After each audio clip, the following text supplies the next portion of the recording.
mean, we're all improvising all the time, but this when you're on stage and you're doing it in front of an audience, or you're doing it we call it spontaneous creativity. These studies were done. They looked at. I have nocturnal creativity. Spontaneous nocturnal creativity. Oh, I wake up with bad ideas. Do you keep them or throw them away? No, so there's neuroimaging studies done with first it was like people who did jazz improv. And oof, that sounds horrible. It was pretty interesting. They had to be in a scan, so using fMRI, which is functional magnetic resonance imaging, which basically just looks at blood flow to different parts of the brain in real time, which is a proxy to neurons firing, right? The more the neurons fire, the more they need blood to support them. So we're looking at brain activation in real time. And when you do an improvised piece versus a memorized piece, you see that during improvisation, there's a unique pattern of brain activation.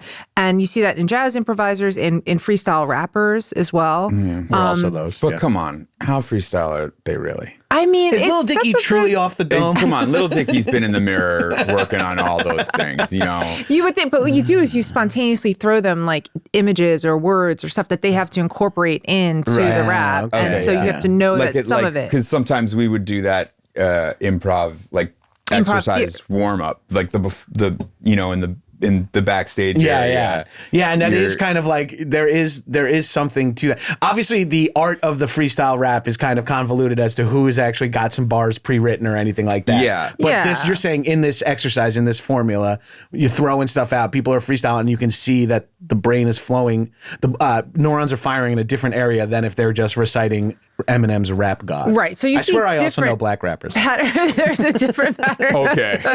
I just don't listen. Uncle bullshit. Cracker is my I'm only. calling bullshit on that. What's his name? Large Wayne? Yeah, dude. I've seen your Spotify top 5. It's all Jelly Roll.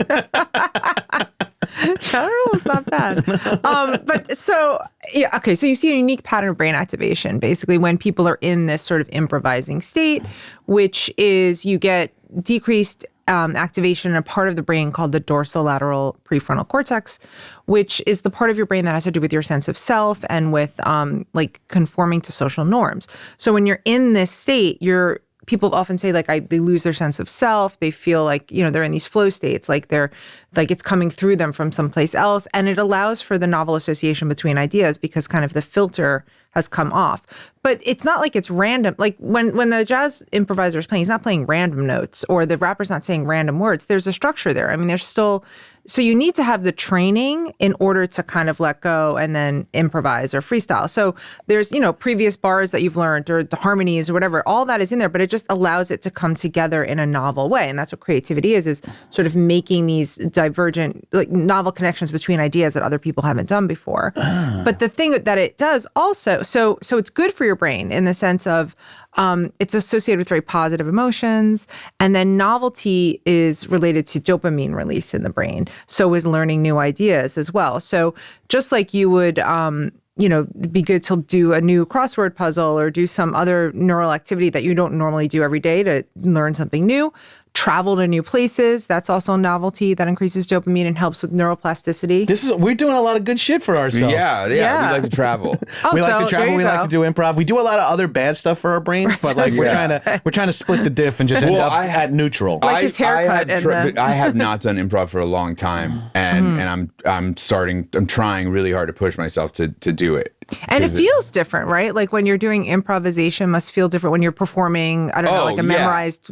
completely. It's two completely different skill sets. And would you say you feel like more like you lose your sense of self more when you're in these improvising states? We were just talking about this. I would say for everybody's different. For me, that's how I know I'm in a good place improv wise, when I'm not as worried, when I'm not as scared about it. The phrase improvisers use is in your head. Yeah. Right? If you're in your head, you're not in this flow state. You can't both be in the flow state and in your head at the same time. I don't think it's, and maybe it's this is my own insecurity about being an improviser and stuff, and after a long time.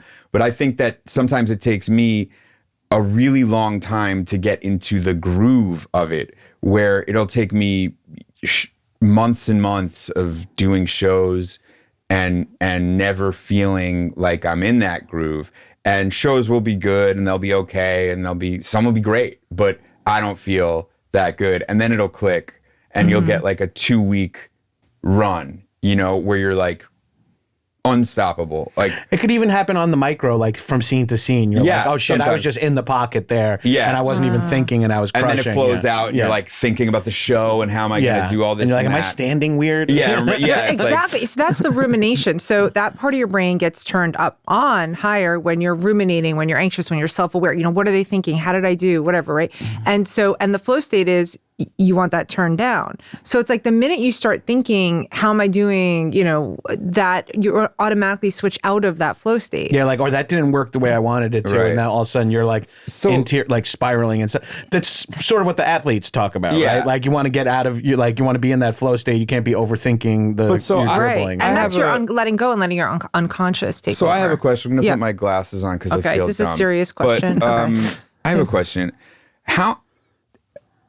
Is there an argument to be made that the flow state and the creativity and the stuff that comes from that, while it feels good because there's dopamine that comes from like nailing it on the spot, it's still not as good as stuff that's pre-thought and taken a long time because of those other thoughts that come into your head? And it's like, do you know what I'm saying? Like, obviously, spur of the moment, improvising creativity, it's worth a ton. I'm not questioning its worth. But I'm just saying, like, is there an argument to be made on the other side? Well, I would say that you need both, and there are different types of creativity, and it's a balance. And so even in the moment, on this sort of micro level, when, let's say, you're performing in front of an audience, you do something improvised, and you're in this sort of, we call default mode network. And then you check in with how the response was with the audience, right? That's we would call, like, now your focus is outward. That's the executive control network, we call that. So you can switch between these two networks because you want the feedback. Oh, they're liking it. Okay, I'm going to go and do that. Or they're not liking it. I'm going to revise what I'm doing, right? So it's this iterative process between creation, like, spontaneous. You need to let go to be able to just have the initial ideas. Okay. That's our third co-host. This is a fake. No, it's all right. This is a fake. I'm sorry, Donnie. Did you have something to say? We should really be miking Donnie. If we're going to have him in the room.